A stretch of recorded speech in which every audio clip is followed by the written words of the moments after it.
Alors, je reviens vers vous aujourd'hui, chers amis, pour vous parler de médiumnité. J'avoue, alors c'est un sujet qui me tient à cœur beaucoup, qui me rend aussi extrêmement sensible, parce que j'entends un peu tout, n'importe quoi, surtout beaucoup de n'importe quoi, et que le n'importe quoi, ça m'agace. Voilà. La médiumnité n'est pas un don de Dieu, ou alors c'est un don qu'il a donné à tout le monde. Soyons bien, voilà, partez de ce postulat-là chez moi, on va être net, on va éviter des discussions oiseuses. Vous êtes tous des médiums, au moins en puissance. C'est dans le code génétique humain, si vous me passez l'expression, c'est lié au chakra donc, qui se trouve ici, le troisième œil, donc on l'a tous. Après, il y a des gens qui le travaillent ou pas, il y a des gens qui ont des facilités ou pas. C'est comme pour la musique, on peut tous apprendre la musique. Maintenant, tout le monde n'est pas Mozart. Jouer du piano à 6 ans, tout ça. Mais la médiumnité, c'est aussi beaucoup de travail sur soi. Ça s'apprend. Alors, pas nécessairement dans des écoles, je sais qu'il en existe, pas nécessairement ailleurs d'ailleurs non plus, mais ça se travaille. Voilà, ça s'apprend, que ce soit dans votre vie, dans votre parcours. Pour moi, c'est passé clairement par le travail sur soi. Je ne peux pas vraiment me prononcer sur la médiumnité des autres, mais moi, c'est passé par là. Donc, c'est quelque chose d'intense. Ça m'a pris très longtemps avant d'accepter le terme médium. Avant, je disais, ah, mais je suis une intuitive. Après, l'intuitive est venue un peu, non, mais je suis magnétiseuse. Après, la magnétiseuse, c'est venu, ouais, c'est de la voyance. La médiumnité, ça a été très compliqué de poser ce terme-là. Et puis pour moi, la médiumnité ne se résume pas aux morts, en plus. La médiumnité, c'est juste, on reçoit, passez mon expression, les infos en direct. C'est-à-dire qu'à l'inverse de quelqu'un qui va utiliser une boule de cristal ou qui va avoir des cartes, euh, un médium, et celui qui relève du médium n'a pas nécessairement besoin de ça. Il peut, mais c'est pas obligatoire. Un médium, c'est jamais que l'intermédiaire entre le visible et l'invisible. Hein. Vous êtes un messager. Et parfois, la croyance disant on ne tire pas sur le messager n'est pas toujours respectée. Voilà. Donc, en tout cas, c'est accessible à ceux qui le veulent, à ceux qui ont envie. Ça réclame un gros lâcher-prise parce que vous percevez des trucs pas toujours agréables. Et notamment les premiers qu'on perçoit souvent ne le sont pas parce que c'est, entre guillemets, des choses très fortes. Donc, vous allez percevoir des disputes, tout ça, mais tout ça, c'est lié à l'ouverture du troisième œil.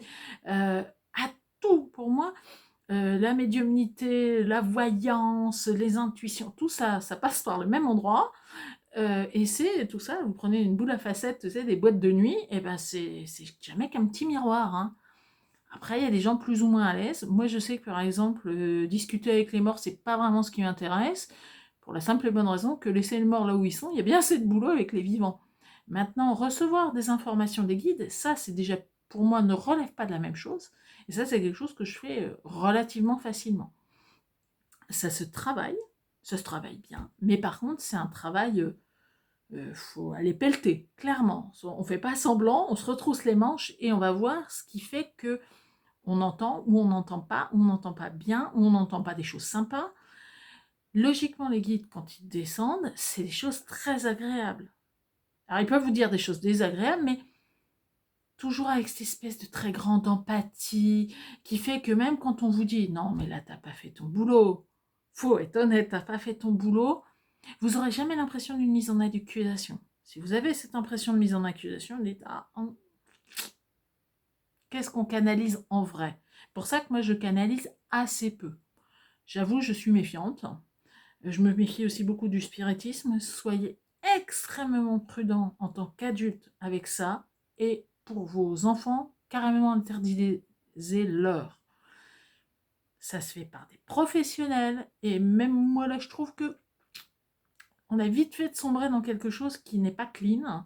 Et donc, je ne prendrai pas de risque avec mes enfants ou avec les gens que j'aime, clairement.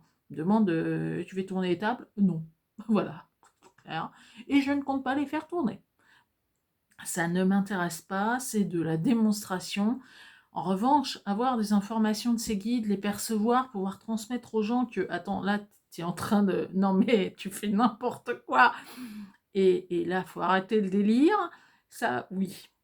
Donc, la médiumnité, c'est ça. Pour moi. Donc, c'est pas plus un don que le reste. Hein, on est fourni avec. On peut tous danser, on peut tous chanter, on peut tous écrire. Voilà. Après, il y a des gens qui travaillent ou pas, ou qui ont des affinités ou pas, et ça se respecte. Voilà. Maintenant, soyons honnêtes, je ne me vois pas remplacer Miles Davis. Je ne dessine pas comme Claude Monet. Et Pietragala n'a aucun souci à se faire. On va être net, hein. Mais c'est pas parce que eux sont reconnus que je peux pas danser, que je peux pas chanter, que je peux pas écrire, que je peux pas essayer de jouer d'un instrument. C'est comme le reste, ça s'apprend. Il y a des gens qui sont des autodidactes, qui vont apprendre, entre guillemets, en prenant des autres, d'autres qui vont apprendre de manière beaucoup plus structurée dans des écoles. Il n'y a pas d'école officielle de médiumnité en France, par ma connaissance.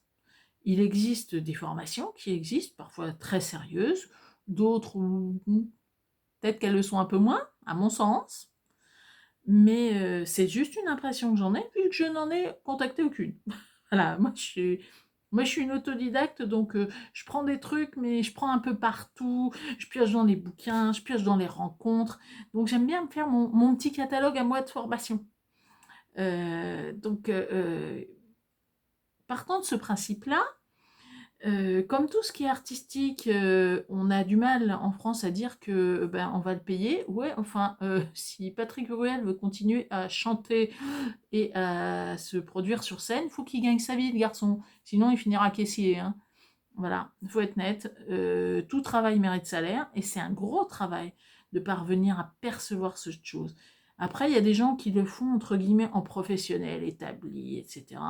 D'autres qui le font dans leur arrière-cuisine pour les copains, pourquoi pas. D'autres qui décident d'offrir leur talent aux autres, pas de souci.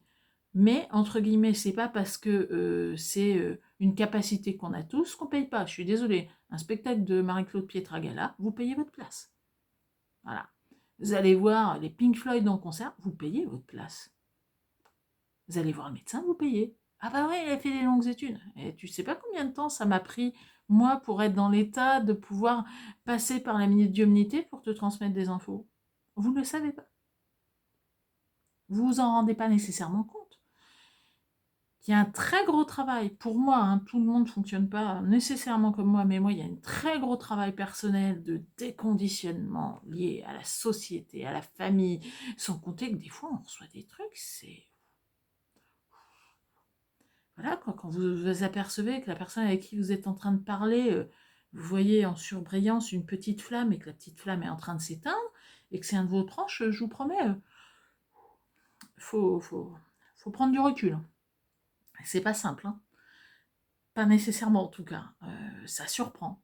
Ok, en même temps, la mort fait partie de la vie, donc il y a tout. La médiumnité, vous percevez tout. Vous percevez des choses très sympas et des choses un peu moins sympas, du moins étiquetées comme telles. Donc, ce côté, non mais c'est des dons et les dons on ne doit pas les payer. Ouais, je suis désolée, j'ai des factures. Si je veux en faire à titre professionnel, il faut bien que j'ai de quoi vivre. C'est clair, net, précis, moi comme les autres. Il y en a qui disent je le fais dans mon arrière-boutique. Oui, mais dans ce cas-là, tu le fais où tu as une autre source de revenus.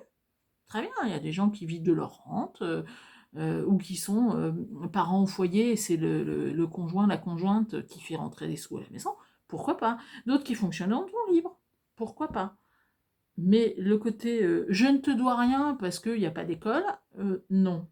Ça, c'est pas vrai. On peut choisir en conscience d'offrir parce que la personne a vraiment besoin. Mais le côté je te paye pas parce que ce que tu fais, ça m'intéresse. Bah, tu ne viens pas me voir. Honnêtement, tu ne viens pas me voir. C'est simple, tu ne viens pas me voir. C'est clair. Ce que je fais a une valeur. Et dans cette société, ce qui reconnaît la valeur des gens, c'est assez triste à dire, mais c'est un constat, c'est l'argent. Donc, on me paye. Les formations que je suis pour travailler sur moi, elles sont payantes.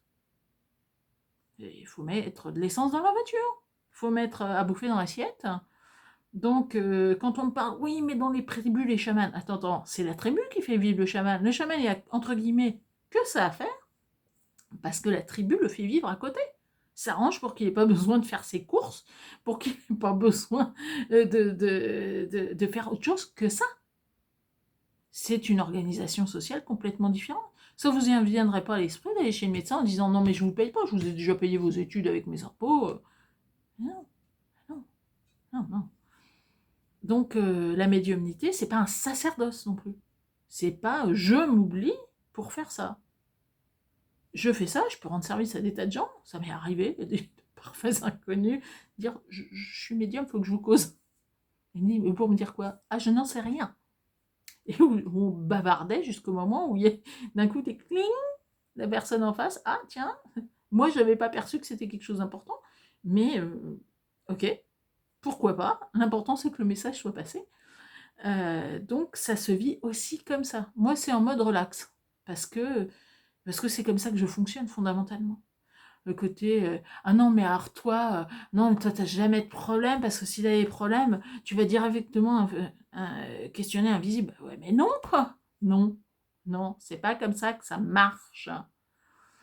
Donc c'est pas parce que j'ai cette aptitude là que ça me dispense d'avoir des doutes, de ramer, de me dire mais je vais où, comment je fais, ou de pas avoir d'inquiétude. Donc c'est pas voilà quoi, clairement les gens qui ont ce genre d'aptitude ne sont pas des Wonder Man ou des Wonder Woman du tout. Donc je vais revenir vers vous dans une deuxième vidéo hein, pour ça, mais déjà je vous pose le cadre. À bientôt.